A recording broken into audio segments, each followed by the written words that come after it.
परिचय सीआई सुरेश स्वाई सीआईटी राज्य संपादक।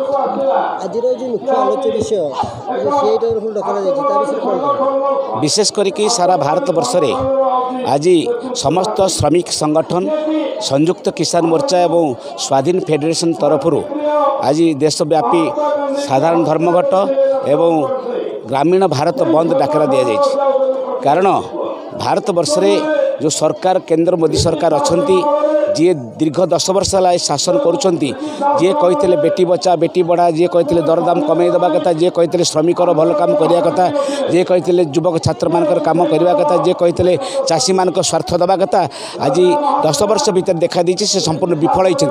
2024 निर्वाचन जिते आसूची से चाहते पुनर्बार गादी के आसापी तेणु आज महिलाटे जे असुरक्षित अंगनवाड़ी कर्मी तार स्वार्थ पाऊना सी आज नियमित कर्मचारी मान्यता पाऊना आशा कर्मी से अवस्था पाचिकाटे मात्र 46 टंका दैनिक पाऊ जो मंत्री एमएलए पाँच हजार हजार टंका लक्ष लक्ष टंका से 46 टंकार दैनिक आमर पाचिका भौंटे काम करुच्ची। तेणु आम से वर्गर श्रमिक मानक एवं निर्माण श्रमिक मानक ये आंदोलन आज तो आमर 24-12 घंटिया धर्मघट डाकरा दि जाइए। आम ये आंदोलन मान सतर्क करने चाहूँ जे सरकार जो चरम अवहेला कर जो प्रतिश्रुति प्रतारणा देती ये सरकार को आम हटाइवाई चाहूँ। तेणु मोदी हटा देश बंचा ये साधारण धर्मघटर मुख्य उद्देश्य को पालन करने आज आम डाकरा दूचु ये आंदोलन माध्यम।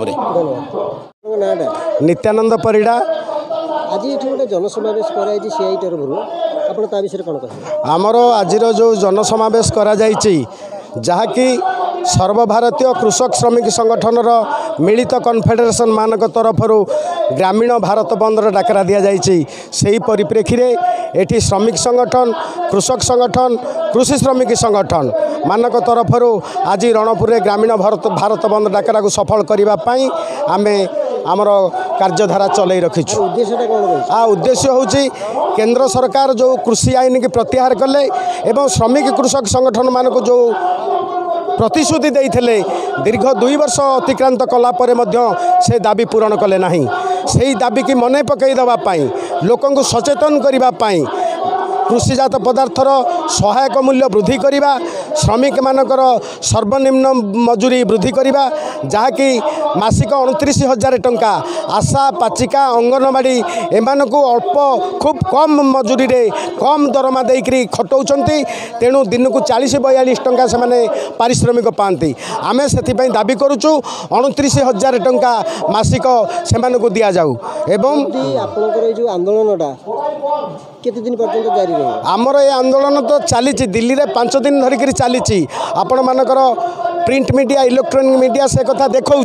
तेणु आम ये आंदोलन व्यापक अंश आहरी जोरदार करा दिल्ली रे आंदोलन जेपर्यंत चली ग्रामांचल से आंदोलन को आहरी आगामी दिन में व्यापक करा ए निष्पत्ति आम नहीं लक्ष्य रखुलु लोक मैंने निजर कर्मजंजाल छाड़िकी न खाई न पीकरी जो सामिल होती कौन तात्पर्य रही निजर पेटपाटना निजर समस्या आम जो ये क्षेत्र में आपण मैंने ये देखुं मो सामने अधिकांश महिला ये उपस्थित होती कौ माने ना जो स्कूल रे जो माने दिन 10टारू जाई दिन 3टा पर्यंत पाचिका हिसाब से काम करती रोसई करती सहायिका भाव में काम करती से मात्र मासिक 1400 टंका दि जाऊँगी। केते टंका आमे से मानक कथा कहूँ जो मैंने आशा काम करुँच ग्रामांचल समस्त कथा काम करुँच से मात्र 3,000-3,500 टंकार यही भाव में आम आशा करुचु। आशा पाचिका कृषि श्रमिक समस्त दाबी पूरण नहला पर्यंत ये आंदोलन को आहरी जोरदार करा व्यापक करा एवं ताकू आगामी निर्वाचन रे जणई दिज्व जे मोदी तमर कथा चलो ना जे पर्यंत ए देश में तुम पुंजीपति मानकर सेवा कर तुम से मानकर सेवा कर किंतु गरीब लोक मेहनत लोक आपण सांगे नहांती से वार्ता दवापाई आज भारतर ग्रामीण बंद डाकरा। धन्यवाद।